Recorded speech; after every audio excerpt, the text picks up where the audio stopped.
things are happening. It's mostly politics right now. Congress is in recess, and the nation still is on holiday. School isn't quite back to normal as the kids come back to school in about another week or so. But it seems that the Donald, who has a helicopter, went to Iowa and flew in with his helicopter and then took kids on free helicopter rides. Tell me what other candidate can match that, and none of them could, so he stole the show as usual. But right now, he's starting to say things that look like they were copied directly from the Obama playbook. And you wonder, where is he getting his intellectual firepower? And I think people are beginning to take a second look, but we'll see what happens. But talking about second looks, Hillary Clinton is making jokes about her email scandal, but it's no laughing matter. Actually, there's 60 now, 60 classified emails that they have identified, and that's just the tip of the iceberg. So what's going to happen? Well, it'll just remain to be seen. Yeah, Terry? you wonder how that'll affect the race. Well, love him or hate him, Trump was the main attraction for many at the Iowa State Fair this weekend. Iowans turned out in droves to hear him finally unveil his new immigration policy. Caitlin Burke has that story. He's being called the Republican Maverick, and he stole the show at the Iowa State Fair this weekend. I'm not even supporting, but I'm talking about it. There hasn't been nobody like him. The GOP frontrunner is making illegal immigration his showcase issue, releasing his first policy paper on the topic this weekend. We're building a wall. It's going to be a wall that is not, nobody's going through my wall. Trump plans to force Mexico to pay for his border wall by hiking fees on U.S. visas for Mexicans. He says he'll also end birthright citizenship and triple the number of immigration officers. Democratic frontrunner Hillary Clinton also made a campaign stop at the fair, where she wasn't able to escape the topic of her email scandal. The facts are the same as they have been from the very beginning of these questions being raised. And most importantly, I never sent classified material on my email, and I never received any that was marked classified. However, a State Department official told the Washington Times that the total number of Hillary Clinton's emails identified as classified has now reached 60. And that doesn't include the 2 emails recently identified by the Inspector General as containing top secret information, indicating some of the nation's most sensitive secrets. Clinton says the entire email scandal is politics, just Republicans out to hurt her campaign. The chairman of the House Select Committee on Benghazi spoke on Fox News Sunday this weekend. He says this isn't an issue of partisan games. The Inspector General isn't partisan, neither one of them. In fact, they were nominated by President Obama and confirmed by Harry Reid-led Senate. The FBI is not partisan. I get that she's frustrated. Her poll numbers are tanking. Folks who never thought about getting into the race are getting in the race. But she need not blame House Republicans for having her own personal server. Trump also weighed in this weekend on the Clinton email scandal, saying that at some point it will cause her to suspend her campaign. That's ultimately going to happen. At some point she's got to. Look at General Petraeus. He was destroyed over much lesser crimes. During an interview with Breitbart News, Trump said he expected Clinton to be taken down by her email scandal and the general election to be between he and Vice President Joe Biden. A new national poll shows Trump is still holding on to his big lead. Ben Carson has jumped to second. Caitlin Burke, CBN News.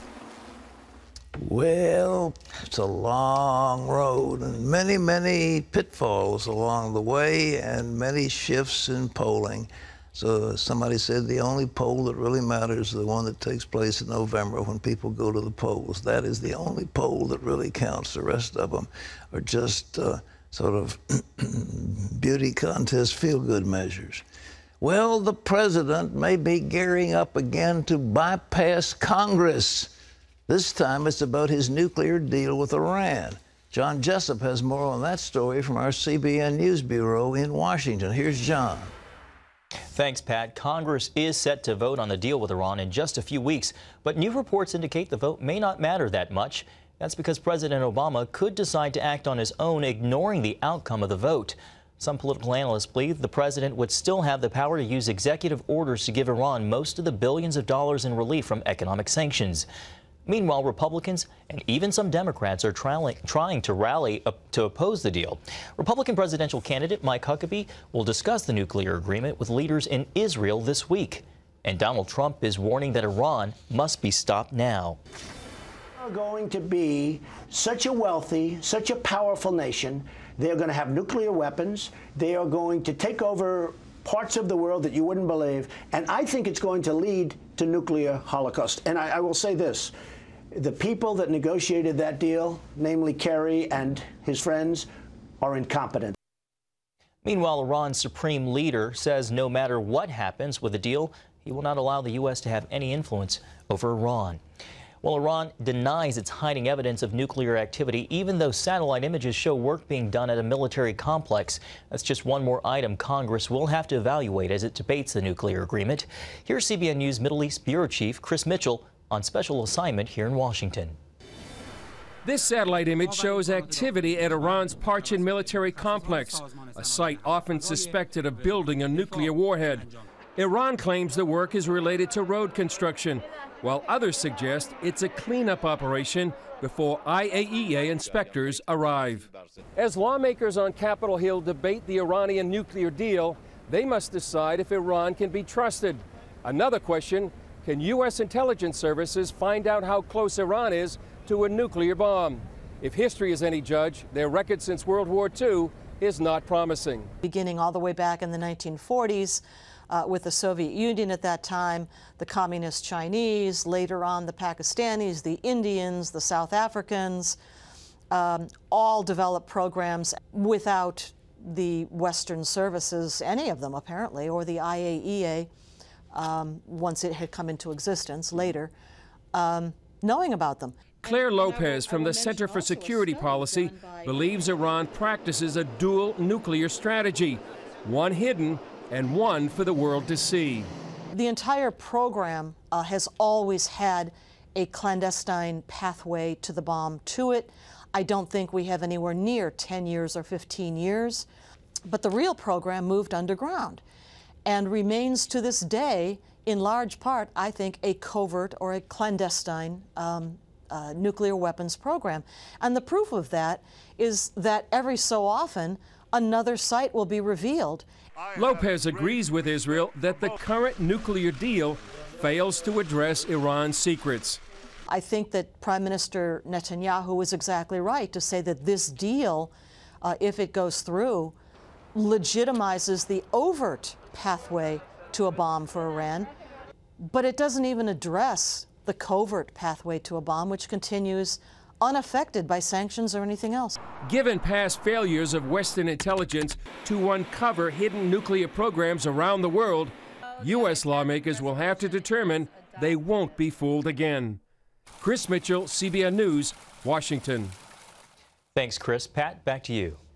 Despite what's being revealed, the president is going to go forward with it. He's going to do everything he can. If he can't get a vote in Congress, he'll go to the United Nations. He will, on executive order, allow certain other things to take place. You just ask yourself, what is wrong with the man who is in charge of our nation? And if there was ever somebody who wanted to weaken our country, he's it. But nevertheless, Iran has stated, this is the thing, it isn't like they're a peaceful, peace-loving, lovely people. They're not. The leadership of Iran is dedicated to an extreme Islamic philosophy that says a Mahdi is coming, a 12th Imam, the Mahdi, and he will only come after there's chaos in the world, and he will come to set the chaos right. So they believe that there will be chaos before the Mahdi. And if a nuclear strike against Israel, they have already declared that Israel must be eliminated and wiped off the face of the earth. Well, it's time to believe them. And to say, well, we have a, quote, deal, I mean, those people lie through their teeth. They don't care about deals. They don't care about stuff written down in paper. you have a document that maybe has a couple thousand pages in it, and you shove it in some bureau drawer, a file cabinet, and you don't pay any attention to it. Well, that's the way this thing is going to be. And then somebody will come along later and say, well, look, here's a clause that says you're not supposed to do that. And they'll say, okay, well, what are you going to do about it? Well, we'll put sanctions back. Yeah, sure. It won't happen. Okay, that's the way it is, and it's foolish. And you ask yourself, but the thing that concerns me right now is that Donald Trump is embracing so many of the things that Obama has been saying, including leading from behind. He just came out with that jewel yesterday. John?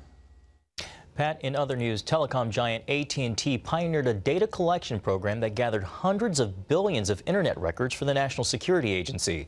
It's called the Fairview program and started back in 2003, according to a report from the New York Times. The NSA said the program was like having a live presence on the global net for data collection. It sent more than 1 million emails a day to the NSA headquarters. The story also claims AT&T began providing 1.1 billion cell phone records a day to the spy agency back in 2011. Intelligence officials have long claimed that most data collection dealt only with landlines. Well, Social Security just turned 80 years old over the weekend, but the massive government retirement program may not last much longer without some changes. The program is running out of money as baby boomers age into retirement, and Congress is running out of time to act.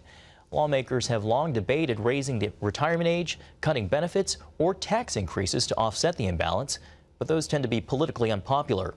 In 1960, for every person getting Social Security, there were 5 workers paying into the system.